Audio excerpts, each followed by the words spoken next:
Mr. Speaker, he will enlighten us now. Jeremy Corbyn. Thank you, Mr. Speaker. I join others who've offered their deep sadness at today's news of 39 people being found dead in a lorry container in Grays. Can we just think for a moment of what it must have been like for those 39 people, obviously in a desperate and dangerous situation, for their lives to end, suffocated to death in a container. This is an unbelievable human tragedy that happened in our country at this time. We obviously need to look at the whole situation and answers to what has happened there. But also, I do pay an enormous tribute to the emergency services who've gone to the scene to deal with it. All of us should just think for a moment what it's like to be a police officer or a firefighter, to open that container and have to remove 39 bodies from it and deal with them in an appropriate and humane way. We should just think for a moment of what inhumanity is done to other human beings at this terrible moment. Yesterday, Mr. Speaker, before the Prime Minister decided to delay his own withdrawal bill, he promised to maintain... Let me finish. Decided to delay his own withdrawal bill.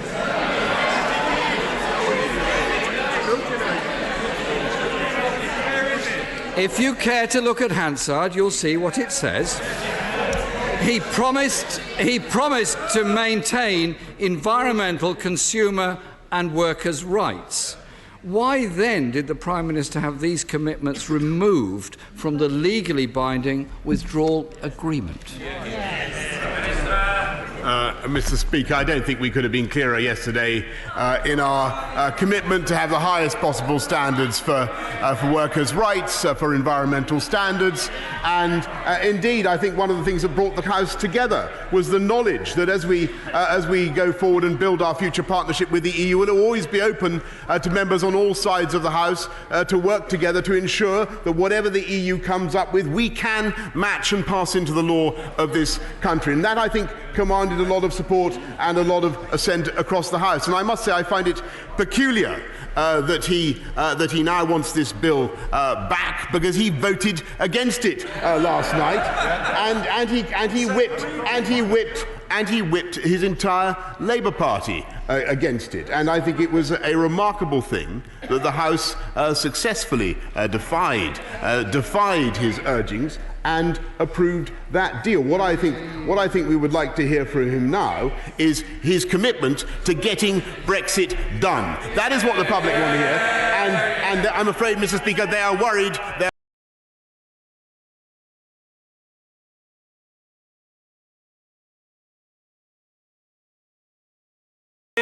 The Prime Minister doesn't answer the question I put to him, which was about environmental, consumer and workers' rights. And I'm not surprised because... I'm not surprised, Mr. Speaker, because he once said employment regulation was backbreaking, and he voted for the 2016 Anti-Trade Union Act, which stripped away employment protections, and the provisions in the bill offer no real protection at all. Yesterday, in the Withdrawal Agreement Bill debate, the Prime Minister pledged that the NHS was safe in his hands. If that's the case, will he be backing our amendment today, which would undo the very damaging privatisation so much of our NHS?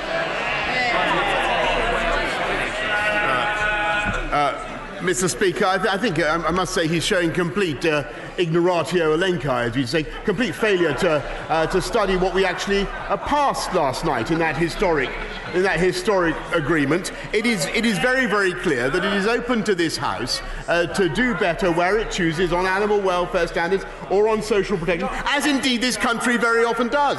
We lead the way. We are a groundbreaker. We are a groundbreaker, Mr. Speaker. We are a groundbreaker in this country, and I'm afraid to say that the Right Honourable Gentleman has no other purpose in seeking to frustrate Brexit than to cause a second referendum. As for the NHS, Mr. Speaker, as for the NHS, This is the party whose sound management of the economy took this country back from the abyss and enabled us to spend another £34 billion on the NHS, a record investment, and Mr. Speaker, as I promised on the steps of Downing Street, to begin the upgrade of 20 hospitals, and as a result of the commitments this country is making, this government is making, 40 new hospitals, Mr. Speaker, will be built in the next 10 years. That is this party's commitment to the NHS. Order, Mr. Russell Moyle, you are an incorrigible individual, yelling from a sedentary position at the top of your voice at every turn. Calm yourself, man. Take some sort of soothing medicament from which you will benefit. Mr. Jeremy Corbyn. Thank you, Mr. Speaker. 2 questions, and we're still waiting for an answer. Although we could do with a translation of the first part of his response. I hate to break it to the Prime Minister, but under his government and that of his predecessor, privatisation has more than doubled to £10 billion in our NHS. There are currently 20 NHS contracts out to tender, and when he's promised 40 hospitals, he then reduced that to 20, and then it turns out that reconfiguration is taking place in just 6 hospitals. And so these numbers keep tumbling down of his unfunded spending commitments that he liberally makes around the country. The Prime Minister continues to say that he will exclude our NHS from being up for grabs in future trade deals. Can he point to which clause in the Withdrawal Agreement Bill secures that? Mr. Speaker, I must say to him that he is completely wrong in what he says about privatisation of the NHS, and I must resist this, because those 40 new hospitals, those 47,000 extra clinical staff, including 17,000 nurses, they weren't paid for out of private funds, Mr. Speaker. They were paid for by the NHS. The reason we're able to pay for them is because this party and this government believes in sound management of the economy, not recklessly putting up corporation tax, not recklessly wrecking the economy in the way that renationalising companies in the way that he would do.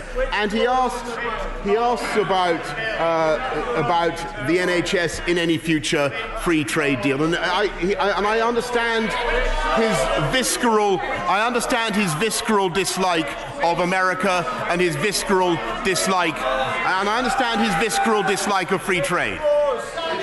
Jeremy Corbyn. Now, Mr. Speaker, I actually asked the Prime Minister which clause in the bill protects our NHS, and obviously there's time for him to help us with an answer on that. He should also be aware that there's no public capital allocations made for the funding commitments that he's announced. All he said is there's seed funding. I'm not sure what seed funding is, but it doesn't sound like the commitment that we were seeking, and it sounds awfully like private finance going into the NHS in order to deal with the issues it faces. Mr. Speaker, less than 1 year ago, the Prime Minister said, and I quote, that any regulatory checks and custom controls between Great Britain and Northern Ireland would damage the fabric of the Union. Given that this deal clearly does damage the fabric of the Union, does he still agree with himself? Mr. Speaker, I believe that, and I know that this was raised many times in the House yesterday, I believe that the Union is preserved, and indeed we are able to go forward together as one United Kingdom and do free trade deals in a way that would have been impossible under previous deals.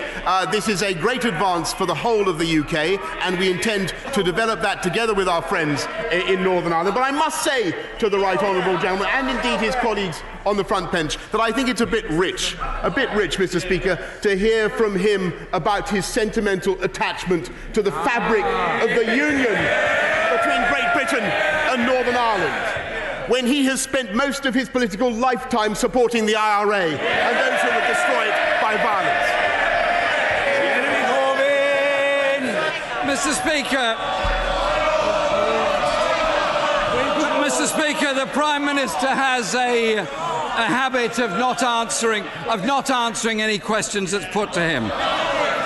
Northern Ireland will remain on single market rules within the EU on goods and agricultural products. The rest of the UK will not. As the Honourable Member for East Antrim pointed out yesterday, it does create a very real border down the Irish Sea, something he said in terms to a DUP conference he would never do. And it wasn't that long ago.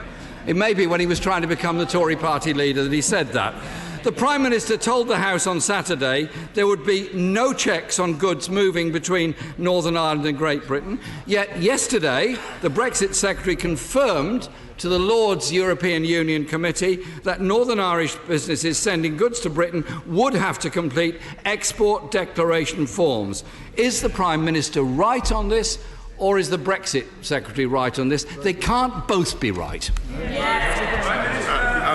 Mr. Speaker, let's be absolutely clear that the United Kingdom is preserved whole and entire by these arrangements, and indeed the whole of the UK will be allowed to come out of the European Union Customs Union so that we can do free trade deals together.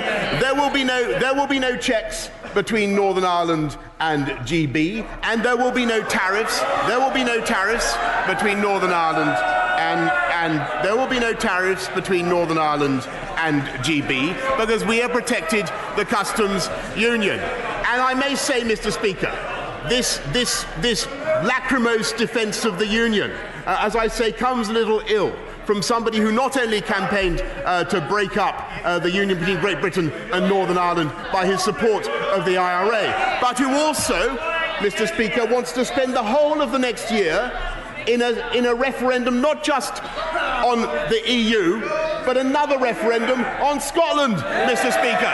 That's what he wants. This is the threat to our United Kingdom on the Labour front bench. Mr. Speaker, I really do wonder if the Prime Minister has read Clause 21 of his own bill. The Good Friday Agreement was one of the greatest achievements of this House, led by a Labour government at that time.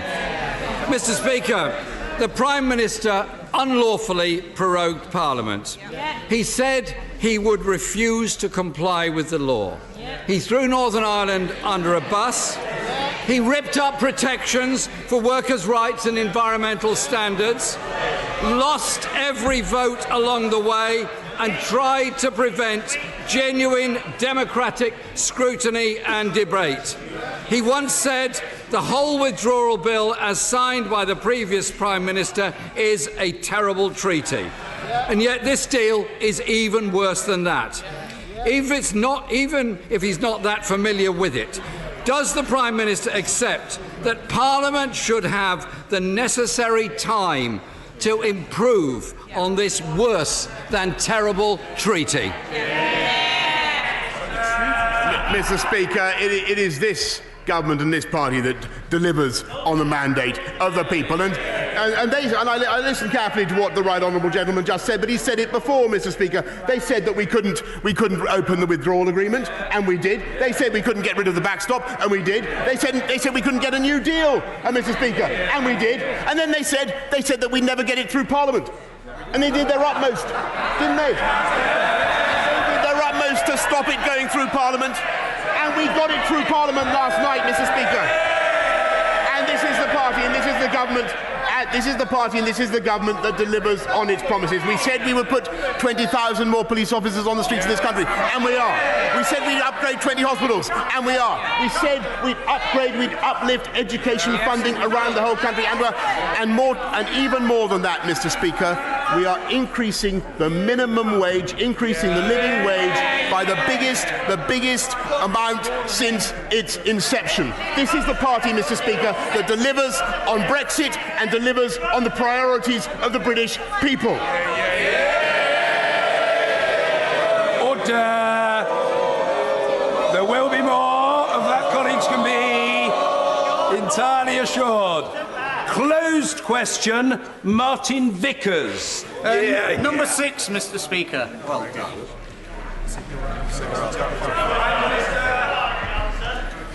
Mr. Speaker. We will invest in infrastructure in every corner of the UK, including £13 billion on transport in the north of the country. Martin Vickers. I thank my right honourable friend for his reply. One thing that would encourage investment in northern Lincolnshire and boost the local economy is Freeport status for the Humber ports, and improved access to those ports by an upgrade to the A15 between Lincoln and the A180 and improved east-west rail freight connections. Could my right honourable friend confirm support for those proposals? I can indeed, Mr. Speaker, confirm support for those proposals, and I well remember meeting my honourable friend and his constituents in the corridor, I think in Portcullis House, when they raised with me, in addition, the issue of the crossing of the railway line at Suggett's Lane, Mr. Speaker. And I wish to assure my honourable friend that Suggett's Lane is never far from my thoughts, and I have undertakings from the Department of Transport that they will seek to find a solution, a safe means for pedestrians to cross the railway line at Suggett's Lane, in addition to the other pledges I've made today. Ian Blackford. Thank you, Mr. Speaker. The loss of life that we've learned about this morning in Essex, 39 people that have been taken from this earth, should distress us all. And the fact that this should happen in the United Kingdom, we need to dwell on. That people put themselves in such situation in the search of a better life. And we must not just brush this off as an incident. We have to learn the lessons as to why this has happened. Our thoughts and prayers must be with everyone. And those from the emergency services that have had to avail themselves of this most shocking sight this morning. We must not just have warm words today, and that's the end of it. As a humanity, we must learn from this terrible, terrible tragedy. Mr. Speaker, within the last hour, the First Ministers of Scotland and Wales joined forces to oppose the Tory government's damaging Brexit bill. A bill that risks jobs, opportunities and our entire economic future. Mr. Speaker, Scotland did not vote for this toxic Tory Brexit or any Brexit. It voted overwhelmingly to remain. Will the Prime Minister stop ignoring Scotland and confirm today that he will not allow this legislation to pass unless consent is given by the Scottish Parliament? Yes or no, Prime Minister?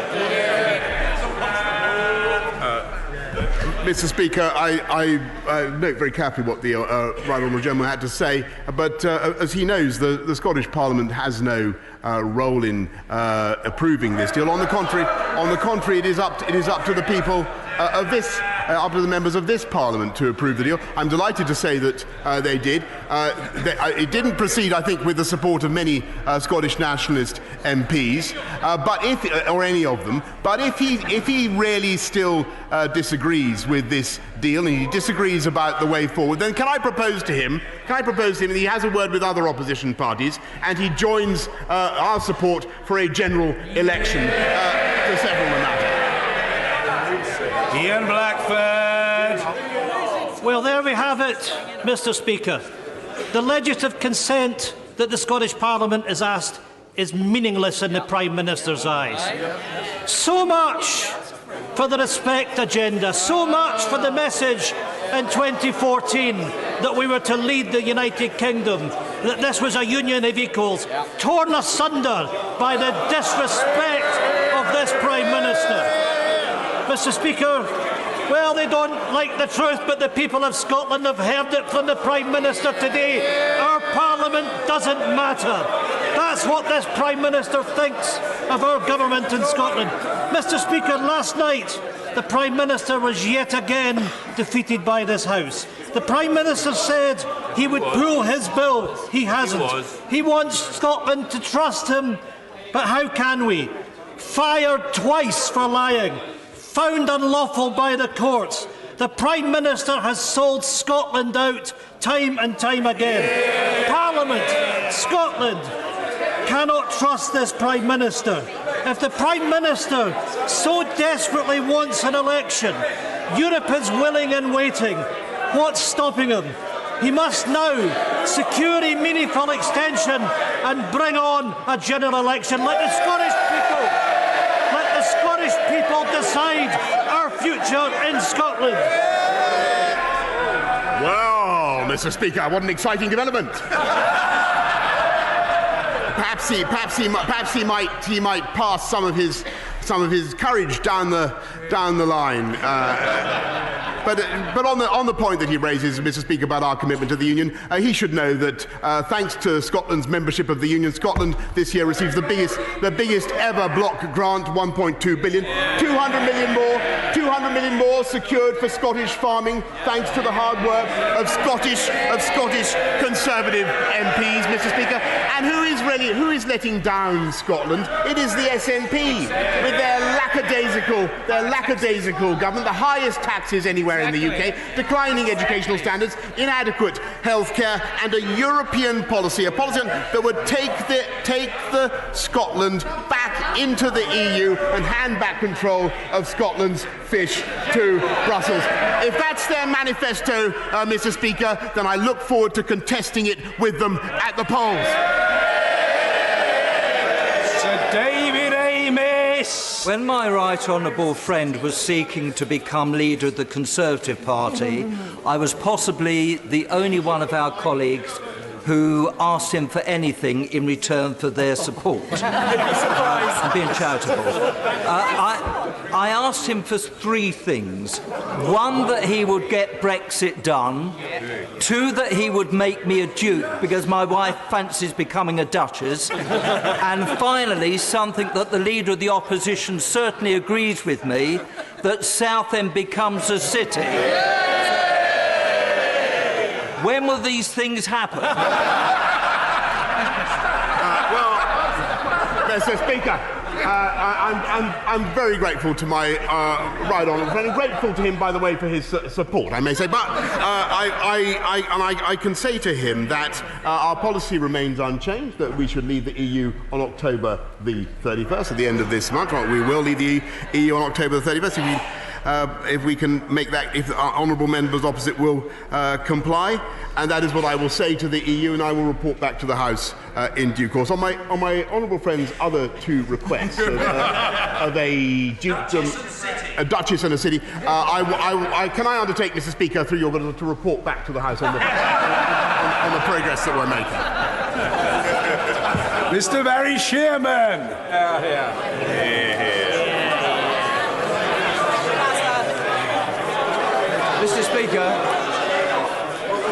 Mr. Speaker, I wonder if the Prime Minister has seen the heartbreaking images of children being killed, mutilated, seriously injured on the Syrian border. And will he, given that the Turks are members of NATO and old allies of ours, we fought with the Kurds, they're good and trusted friends, and the United States is a major ally of ours, and he has a good relationship with Donald Trump. Will he step up to the plate and show that the British government cares about this and is willing to do something about it? Well, I thank the right honourable gentleman, and he's absolutely right to raise this issue. And if I may say so, it is an appalling state of affairs, and the House will be aware of what is happening in northern Syria. This is something that the British government has actively deplored, and I have spoken to President Erdogan twice now, I think, both last weekend and this most recent weekend, on the matter, and urged him to cease fire, urged for a standstill, and everybody, I think, in the House shares the right honourable gentleman's feelings about the loss of civilian life.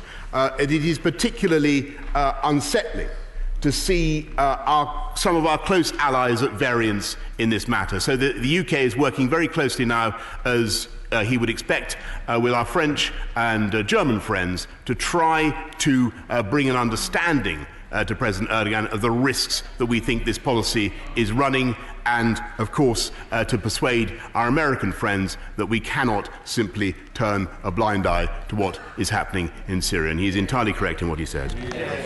Jackie Doyle Price. grateful for the comments made by members about the tragic events that have been unfolded in my constituency this morning. To put 39 people into a locked metal container shows a contempt for human life that is evil.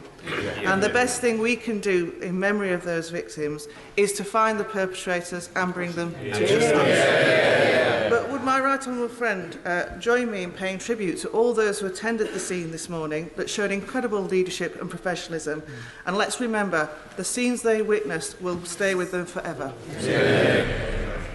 Prime Minister. I entirely agree with what my honourable friend has said, and indeed what other colleagues already in this chamber have said today. It is hard to put ourselves in the shoes of those emergency services as they, as the right honourable gentleman opposite said, as they were asked to open that container and to expose the appalling crime that had taken place. And I must say, I do share her strong desire now that the perpetrators of that crime, and indeed all those who engage in similar activity, because we know that this trade is going on, all such traders in human beings should be hunted down and brought to justice. Brendan O'Hara. Mr. Speaker, in a dispute, diametrically opposing outcomes cannot be equally beneficial for both sides. So if the Prime Minister's great deal is so good for Northern Ireland seafood producers, allowing them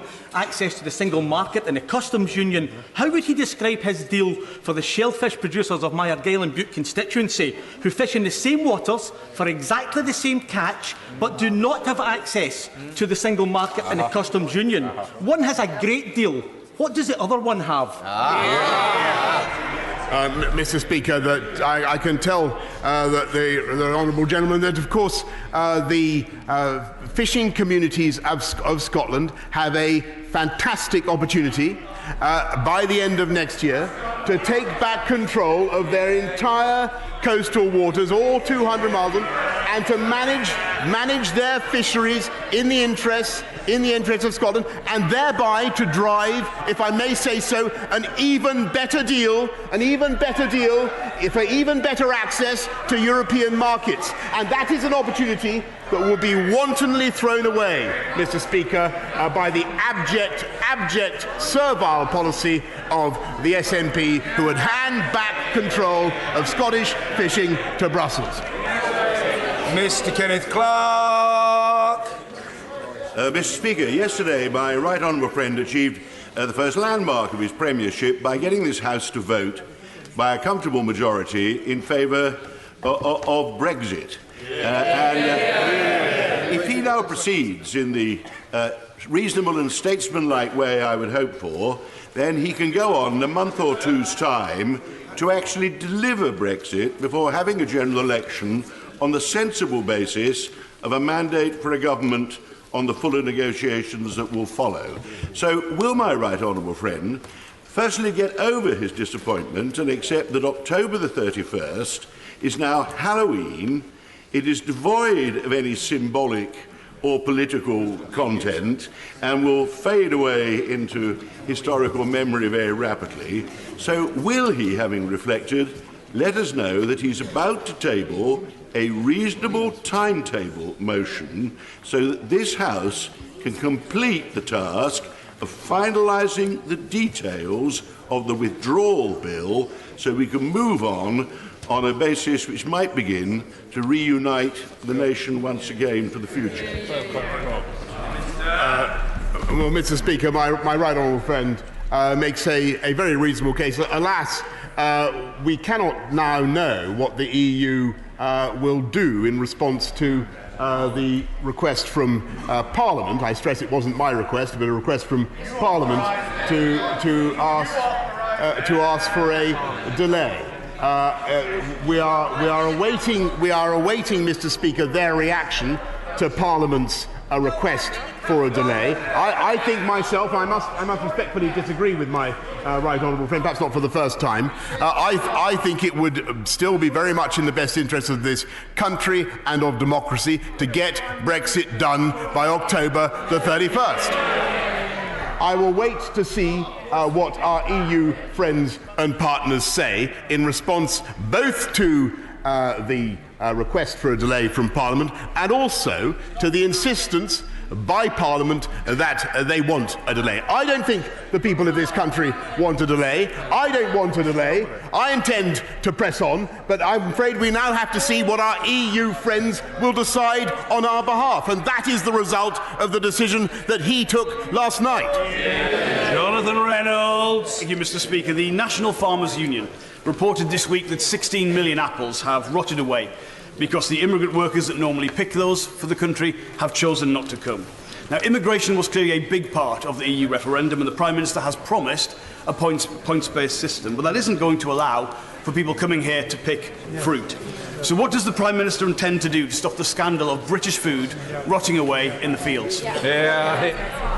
Well, Mr. Speaker, to the best of my knowledge, there are more EU nationals living and working in this country than ever before, and that's in many ways a great thing. But we have, as he knows, the EU settlement scheme, national settlement scheme, to encourage people to come forward and register if they are in any doubt about their status. But also, we will be bringing forward an Australian-style points-based immigration system to make sure that all sectors have access to the labour they need.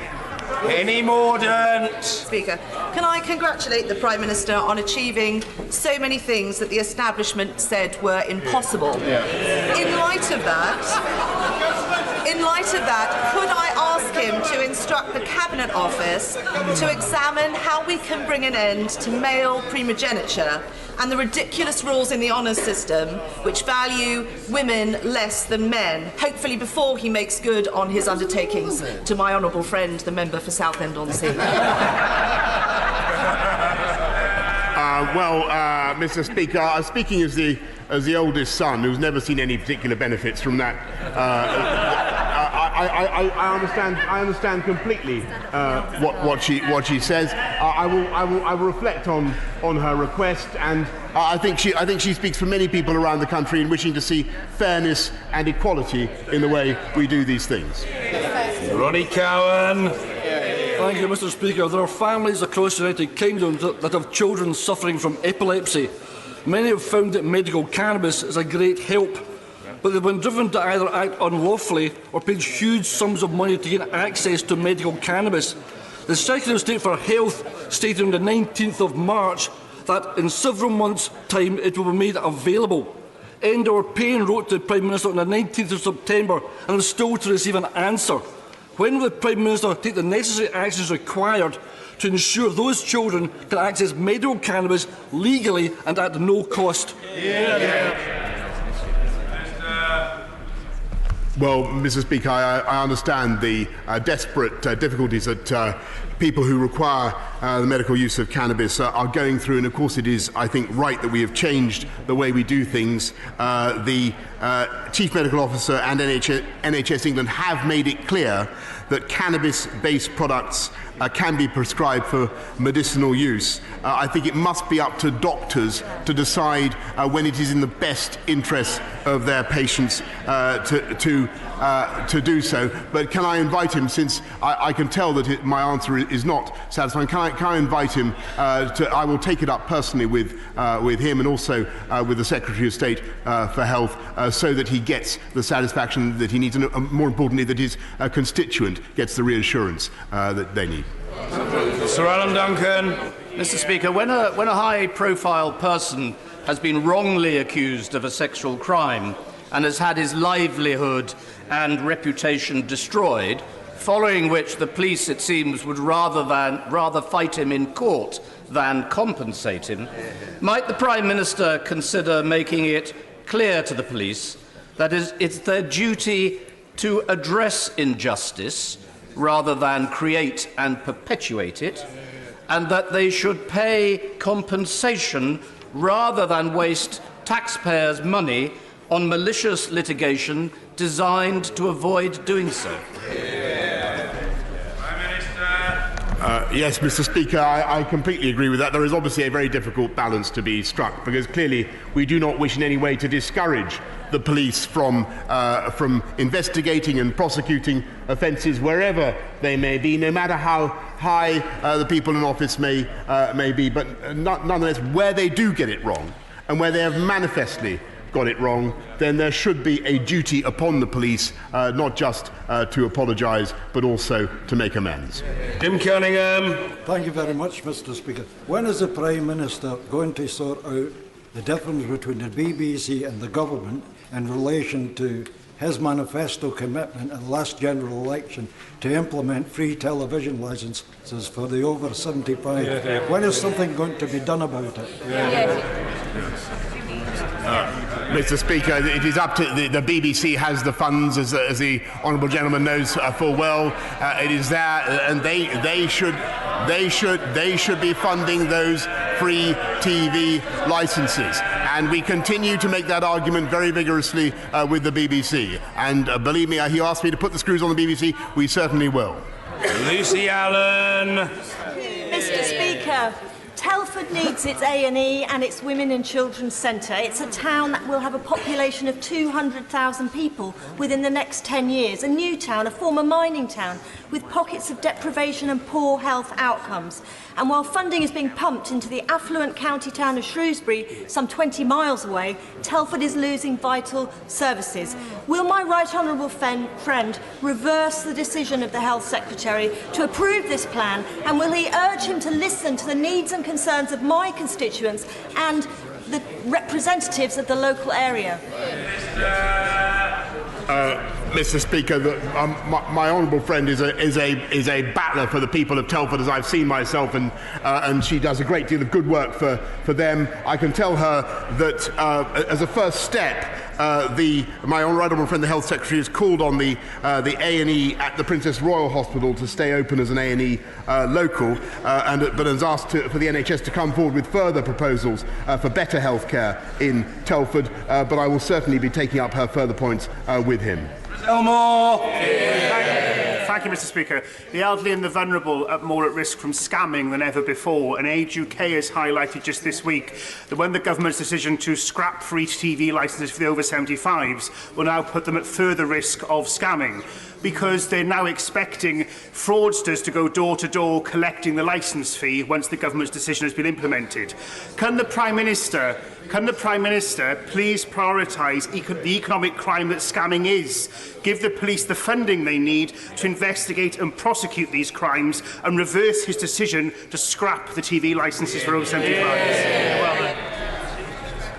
Mr. Speaker, I must correct him on what he's just said about our decision. It is the BBC. No, on the contrary. And I was very clear. No, come on. I really think, honourable ladies and gentlemen, they should be clear about what's happening. It is up to the BBC to fund these licences. But on his point about scamming, I think he's being reasonable, and we will ensure that we do give people the protection and the security they need, not least through another 20,000 police officers on the streets of our country. Order. Given this widespread sadness that the very popular and respected member for Watford will be standing down at the next general election, it gives me great pleasure to call Mr. Richard Harrington. Thank you, Mr. Speaker, and it gives me great pleasure to be called, because as you have pointed out, this unfortunately may be my penultimate Prime Minister's questions, will unfortunately be your penultimate Prime Minister's questions, but I hope it will not be my right honourable friend, the Prime Minister. I would like to ask my right honourable friend, the Prime Minister, if he's aware that for many people, many members like myself who voted for his bill last night, but voted against the programme motion, we would be delighted to accept a reasonable compromise for the proper scrutiny of this bill, and this was not a vote for revocation in disguise.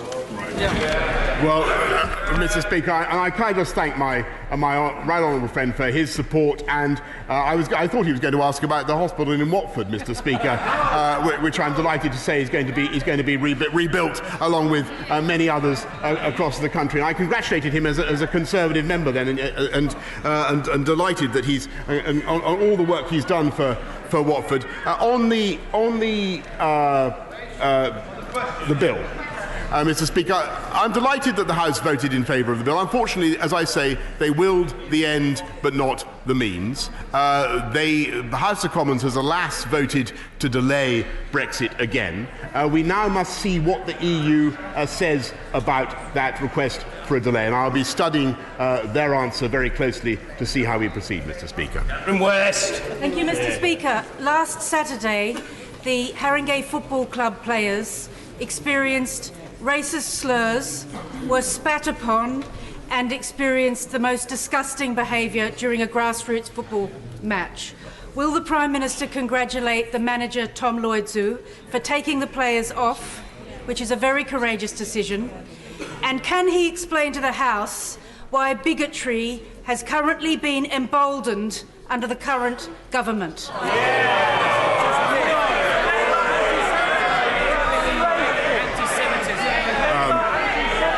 Mr. Speaker, I was with the honourable lady who, until her last point. I certainly think that racism in football is utterly disgusting and should be stamped out at every possible opportunity. And she will have seen what happened in Bulgaria. I'm delighted to say that the head of the Bulgarian Football Association was dismissed from his position as a result of what happened in that match. We will certainly be making sure that we do everything we can to stamp out racism of any kind, wherever it takes place in this society and whatever form it takes. Connectivity across Angus is one of the most urgent issues, and I want to see full coverage of mobile rollout throughout my constituency. So I wholeheartedly support the Shared Rural Network initiative, which is joint between the Government and the 4 main mobile providers, ensuring that we have masts in not-spot areas, but also reciprocal agreements between the operators to ensure that my constituents and constituents across the United Kingdom have that access. So will the Prime Minister assure me that he understands that connectivity is a top priority in Angus, and will he ensure that the funding that needs to get into this initiative to get it going will be given through the right channels? Mr. Speaker, once again, the voice of Scotland, the voice of Angus. Thank you very much to my honourable friend. We are indeed engaged in levelling up not just the provision of gigabit broadband across the whole of the country, but also improving 4G mobile signal as well. It is our ambition, Mr. Speaker, to have 95% of the UK covered by 4G mobile signal. We've made changes to the regulations and the planning laws to make it easier for the infrastructure to be put in place, and my right honourable friend the Chancellor, Mrs. Speaker, has just assured me that the honourable lady's particular request is going to be addressed. Order. The Mayor of London has cut air pollution in central London by 1/3 in the first 6 months of his ultra-low emission zone. Does the Prime Minister support the Mayor's plan to expand that zone? And does he still oppose the 3rd runway at Heathrow that will reverse these gains? He's going to lie in front of the... Well, Mr. Speaker, I'm as scandalised as the honourable gentleman about the failure of the Mayor of London to improve air quality, if that's what I understood him to just to say. When I was Mayor of London, Mr. Speaker, well, I just pick a period entirely at random. We cut NOx, we cut nitrous oxide emissions by I think 16%. We cut particulates by 20%, and I can tell him that this government has the most far-reaching ambitions of any society in the EU to improve air quality. And as for the Heathrow third runway, it remains the case that I have lively doubts about the ability of the promoters of that scheme, I think he does, to meet standards of air quality and on noise emissions. And we will have to see how the courts adjudicate in that matter. Thank you, Mr. Speaker. In this House, we defend forever the right of peaceful protest. Yet on the 15th of August, and just 3 weeks ago, pro-Pakistani organisations held violent protests outside the Indian High Commission. This Sunday, there's the threat of 10,000 people being brought to demonstrate outside the Indian High Commission on Diwali, the most holy day for Hindus, Sikhs and Jains. What action is the government going to take to prevent violent protests this Sunday? Well, Mr. Speaker, I join my honourable friend who speaks very strongly and well for his constituency in deploring demonstrations that end up being intimidating in any way at all. My honourable friend will understand this is a police operational matter, but I know that I'm just speaking to my honourable friend, the Home Secretary, and she will be raising it with the police. But we must all be clear. We must all be clear in this House that violence and intimidation anywhere is wholly unacceptable in this country. Hi, Gamesbury. Thank you, Mr. Speaker. Go on, Mike. 8 consultations on, and millions of people are still caught by the leasehold scandal. Yeah. At what stage is the Prime Minister and his government going to get a grip and end this feudal system once and for all? Mr. Speaker, I thank the honourable gentleman, and he raises something that is, I know, of great importance to all of our constituents, and we are delivering a very strong package of reforms. We will legislate to ban new leasehold houses and reduce future ground rents to zero. Reduce future ground rents to zero in all but exceptional circumstances, and we will close the legal loopholes that currently subject leaseholders to unacceptable costs. He raises a very important issue, and believe me, Mr. Speaker, we are on it right now. Main. Mr. Speaker, a toxic and carcinogenic bromate plume is threatening my constituency. There is plans to drill a new gravel quarry in Smallford which may disturb this plume and enter it into the watercourses. Can I ask his good officers to use influence with ministers to make sure the Environment Agency does not allow quarrying on this gravel pit until the bromate plume has been fully assessed on its toxicity? I thank my honourable friend for raising that point about the toxic bromide plume. It reminds me of the various emanations that we sometimes hear from some parts of this House. I will get on immediately to the Environment Secretary and make sure that he takes it up in the way that she... Thank you, Mr. Speaker. Women who face sexual abuse often stay silent and suffer alone. They blame themselves for the shame and guilt that they feel. They break down and cry alone because they feel no one will ever believe them, and they fear repercussions if they speak out. The fear of not being believed means brave women put on a smile and go about their daily lives, an example of which we heard from my colleague, the member for Canterbury. This very silence provides the perpetrators of that abuse the very get-out-of-jail card they need. Today, I ask the most powerful man in the United Kingdom one simple question. Does he agree with me that any woman who is subjected to sexual abuse of any kind should be believed, yes or no?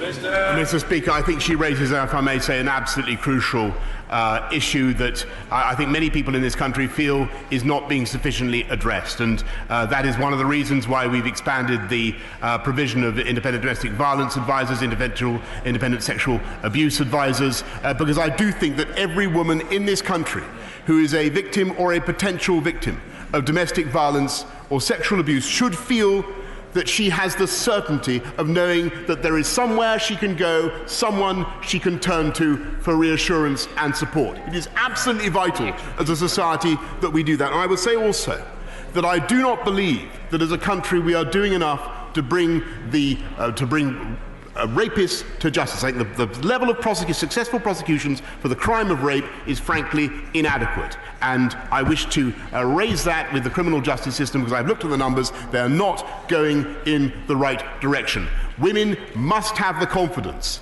that their crimes of domestic violence and sexual abuse are treated seriously by our law enforcement system. Double. Mr. Speaker, Like me, I know the Prime Minister is a big supporter of Spaceport Cornwall, where we aim to be launching satellites into space from Europe's first horizontal spaceport by 2021. But in order to achieve this, we need government agencies to ensure that the contracts and regulations are in place. So will the Prime Minister use his offices to ensure that the UKSA and CAA have the resources they need and work at pace to make the most of this exciting opportunity? Very good. Very good. Well, Mr. Speaker, I congratulate my honourable friend on what he's doing to promote the prospects of this new spaceport in Newquay that this government is constructing, and I think he's doing an excellent, outstanding job. And as he knows, Mr. Speaker, I think we all have a favourite candidate for the person who might be best placed to trial one of the new vessels that we propose to send into space. So if it's a horizontal spaceport, Mr. Speaker, I'm anxious it will take off at a horizontal trajectory. In which case, even if we were to recruit the right honourable gentleman opposite to be the first pilot, there is a risk he would end up somewhere else on the earth. But maybe Venezuela would be a good destination. Stuart Hosey. Thank you, Mr. Speaker. I am in favour of the EU single market. Hear, hear. I would vote for the EU single market. Did you hear that? Indeed, if the European Union didn't exist, we'd probably have to invent it. Not my words, the Prime Minister. So let me ask him, what was it about the trappings of power that led him to abandon reason, embrace Brexit, and put so many jobs, so much trade, and so much prosperity at risk across these islands? Mr. Speaker, as I think I said in the House on Saturday, there are clearly two schools of thought, two sides of the British psyche when it comes to the issue, and the House has been divided as the country has been divided. But I happen to think that we, after 47 years of EU membership, in the context of an intensifying federalist agenda in the EU, we have a chance now to make a difference about our national destiny and to seek a new and better future as a proud, independent, open, generous, global, free-trading economy. That is what we can do, Mr. Speaker. That is the opportunity that this country has, and I hope very much that he will support it and help us to deliver Brexit, deliver on the mandate of the people, and get it done by October the 31st. Douglas Ross. Mr. Speaker, last week saw the damaging US tariffs applied to many iconic Murray products such as single malt Scotch whisky and shortbread. These industries had nothing to do with the dispute between the US and the EU, so what is the government and the Prime Minister doing to try and get these tariffs removed as quickly as possible? Well, Mr. Speaker, my honourable friend campaigns valiantly on this issue. He's absolutely right, and both I and my right honourable friend, the Chancellor, have raised this matter personally with our counterparts in the United States. It is a rank injustice that Scottish whisky is being penalised in the way that it is, and we hope that those tariffs will be withdrawn as soon as possible. But it has been raised repeatedly at the highest level. Finally, Jo Swinson. Thank you, Mr. Speaker. And I would like to associate myself and my colleagues from these benches with the remarks that have been made earlier about the horrific deaths of 39 people in Essex. Mr. Speaker, it is good manners to say thank you when our friends help us out. So would the Prime Minister like to express his gratitude to the 19 Labour MPs who voted for his deal last night, and to the Leader of the Opposition for meeting with him this morning to help push through his bad Brexit deal? Well, Mr. Speaker, I'm grateful to the honourable lady for giving me that opportunity, and I do indeed express my gratitude. I think I did last night, and I'm happy to repeat again today, for the avoidance of doubt, to all members of the House who have so far joined the movement to get Brexit done and deliver on the mandate of the people. I don't think I can yet count her in that number. Perhaps I could ask her in return to cease her missions to Brussels, where she is, to the best of my knowledge, been asking for them not to give us a deal. I think that was a mistake. that was a mistake. They have given us an excellent deal, and I hope very much in the cross-party spirit that she supports, that she will endorse that deal. Order. No, I say to the honourable gentleman in all courtesy that points of order come later. I'm playing for time as members beetle out of the chamber before I call the Home Secretary, so I merely note en passant that there is a distinguished orthodontist observing our proceedings today, accompanied by his splendid wife. Very warm welcome to the House of Commons, very good to see you. And momentarily, when members have completed their beetling out of the chamber quickly and quietly, we will be able to proceed with the statement by the Secretary of State for the Home Department. Statement, the Secretary of State for the Home Department, Secretary Priti Patel. Thank you, Mr. Speaker. Following the tragic discovery of 39 bodies in a shipping container in Essex this morning, I want to take this opportunity to update the House on the facts that are available so far. At 1:40 a.m. this morning, Essex Police were alerted to an incident at the Waterglade Industrial Park, Eastern Avenue, Grays. At the scene, Essex Police discovered a lorry container with 39 bodies inside. Early indications suggest that 38 of those found were adults and one teenager. From what police have been able to ascertain so far, is that the vehicle is believed to be from Bulgaria and entered the country at Holyhead, North Wales, one of the main port or ferries from Ireland, on the 19th of October. Essex Police, Mr. Speaker, have now launched a murder investigation. A 25-year-old man from Northern Ireland has been arrested on suspicion of murder. He remains in police custody as inquiries will now continue. I think the whole House will agree that this is a truly shocking incident. My thoughts and all thoughts and condolences are with the victims and their loved ones at this utterly terrible time. And I'm sure the whole House will also convey their condolences at this sad time. While the nationalities of the victims are not yet known, I have asked my officials to work closely with the investigation, providing all assistance we can in these horrific circumstances. This is on top of the joint working that's taking place already between the police, border force, immigration enforcement, the National Crime Agency and other law enforcement agencies to ascertain exactly how this incident occurred. Day in, day out, they work tirelessly to secure our borders against a wide range of threats, including people trafficking.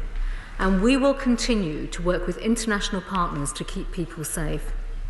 Mr. Speaker, this is a tragic loss of life, and I and every one of my team will continue to update the House as more facts on this dreadful incident become known. Well done. Diane Abbott. Thank you, Mr. Speaker. I'd like to thank the Home Secretary for early sight of her statement. Any death under these circumstances is truly appalling. The fact there have been 39 reported deaths in this incident is a terrible tragedy, one of the worst of its kind. And each of the 39 will have partners, family and friends who perhaps even now don't know how their loved one died and the horrible circumstances. So I'm sure I speak for the whole House when I say that our thoughts, prayers and wishes go out to the bereaved and all the loved ones of the victims. I would like to commend the emergency services for their work and also share with the member for Thurrock the horror that these emergency service workers will have seen sights that will live with them forever. It's important to remember that these 39 poor, unfortunate people are the victims in this. They are preyed on by the greedy, the unscrupulous, and people who simply have a willful disregard for the lives of others. But we should take account of the wider context. Nobody leaves their homes on a journey like this with so much risk and fear on a whim. They often do it because they are actually desperate. They can be the victims of economic privation, of war, famine, catastrophic climate change. There are many adverse conditions that people are fleeing from, but we shouldn't lose sight of the fact that these people are victims. I would also like an assurance from the Home Secretary that the cooperation with the EU27 on people trafficking, which is vital to make sure that these events don't happen in the future, that it will not actually become harder or imperiled because we're actually leaving the EU. I think it's important as well to raise the general conditions of refugees and asylum seekers. On this side of the House, we've long argued the government should establish safe and legal routes for genuine refugees to make their way here. If they do not, I fear there may be further tragedies like this. When one thinks about the events of this incident, when one thinks about how these people died, how terrifying their death must be, we should always remember when we're talking about migration, refugees and asylum, these people are people, and there is an obligation on us to make sure that where these people are moving legally, we do provide safe and legal routes. Secretary. I thank the Right Honourable Lady for her comments and her reflections following this tragic incident this morning. And she, of course, is right. There are a number of points that she has made in terms of our emergency service workers who are dealing with this whole incident on the ground. And, of course, we'll be working now collaboratively with part of the investigation teams, not just with Essex Police, but also with the National Crime Agency, Border Force and many others to look now to further this appalling investigation. I think it's important, Mr. Speaker, to just emphasise a few other points, because this is now a murder investigation. We are still ascertaining various facts. But I think in terms of the sheer humanity and the circumstances which we all find ourselves in, and following the deaths now of 39 individuals, that there are some fundamental points in terms of potential links to criminality, but also what we should be doing as a country in terms of making sure that we stand by those who really should not be trafficked in any way whatsoever. And as a country, we lead the world in many of our own ways of working internationally through modern day slavery and through our own legislation too. But I think fundamentally, Mr. Speaker, there is always the point of international cooperation and collaboration. We must never lose sight of that. Whether, as the Right Honourable Lady has said, whether it's with our EU counterparts, but also our international counterparts as well, through many of the multilateral forums that we are working with to prevent upstream migration, to prevent illegal human trafficking, all the terrible things that we want to stop and prevent. But at the end of the day, do the right thing as a country as well to ensure that we uphold the right kind of values. So particularly those that are fleeing war zones, conflicts, some of the most horrendous situations that we see in the world, to ensure that we are able to give people asylum in the right kind of way, which is exactly what we do. Jackie Doyle-Price. And I thank my right honourable friend for her statement. I particularly like to thank for the offer that she's made to make her resources available to identify these people, because the fact of the matter is that the loved ones of these people have no idea of what's happened to them. They think their loved ones have gone to a better life, and that is an absolute tragedy. I should also say, sadly, this is not the first time that we've found people in metal containers in my constituency. I'm really sorry to say it's all too regular an occurrence, and it was only a matter of time before that would end in tragedy. And could I just endorse what my right honourable friend has said? This is now a multinational problem that we need to fix. We will not be able to stop people trafficking just from this country alone. This is something that really needs to be worked on with international partnerships to make sure we root these evil people out who are making and profiting from people's hope and actually putting them into misery. I'd like to thank my honourable friend for her very considered remarks in light of what has happened in her constituency today. And I think also we should reflect upon the fact that this is not the first example of such a horrific incident in her own constituency. And she will know as well this was in an industrial park, but actually because she has ports as well, there have been previous equally horrific examples in the past too. And she's also right to reflect upon, as she did to the Prime Minister earlier on, in terms of the work of the emergency workers, those that are on the scene, who will witness such horrors, and those will live with them probably for the rest of their lives, in fact. And we owe it to them, actually, to provide them the support that they need post this event. But there is a fundamental issue here. We as a government are naturally always committed to working with our law enforcement partners, but multinational agencies, to prevent all sorts of things of this nature ever materialising and happening. We are committed to breaking up criminal gangs. We do, of course, work upstream. We do, of course, work with our international partners. And I think, Mr. Speaker, if I could just highlight a few examples. Previous governments have committed, obviously, to legislation such as the Modern Day Slavery Act. In fact, our previous Prime Minister very much campaigned for that and secured that. But having myself worked within the international sphere through my work in DFID, and obviously DFID themselves are doing a great deal now when it comes to upstream work, working through our multinational agencies, working through the United Nations and other organisations too. There is so much more that we can do internationally, because the fact of the matter is where there is global instability, where there's a great deal of displacement, we see such awful events like this happening. Stuart C. MacDonald. Mr. Speaker, I thank the Home Secretary for her statement, and I think we all share the same sense of shock and horror at this unspeakable tragedy and terrible crime. The thoughts and prayers of my party are certainly also with the victims and their families, and we wish Essex Police and their partners every success in bringing to justice those who are culpable. But, Mr. Speaker, as a spokesperson for the Northern Ireland Freight Transport Association has pointed out, the route that this vehicle took in this case appears unorthodox, and he raised the prospect that it had been designed to avoid increased security at Dover and Calais. So as she ponders a response to this horrific event, will the Home Secretary accept the general point that focusing security and checks on one route is not going to work if security and checks elsewhere are weaker? And most importantly of all, will she accept that a sole focus, an obsession almost on border securitisation, will never stop desperate people using desperate means and routes to try to get here? In fact, such a focus simply means desperate people taking even more desperate and dangerous routes. And finally, will she accept that it's crucial that we are also generous in responding to this tragedy in the way that we provide safe legal routes for those with strong connections and ties to the UK, the very people who are most likely to risk their lives? Will she accept that there is much more this country can do to provide such safe legal routes through schemes like Dublin, family reunion, relocation and resettlement?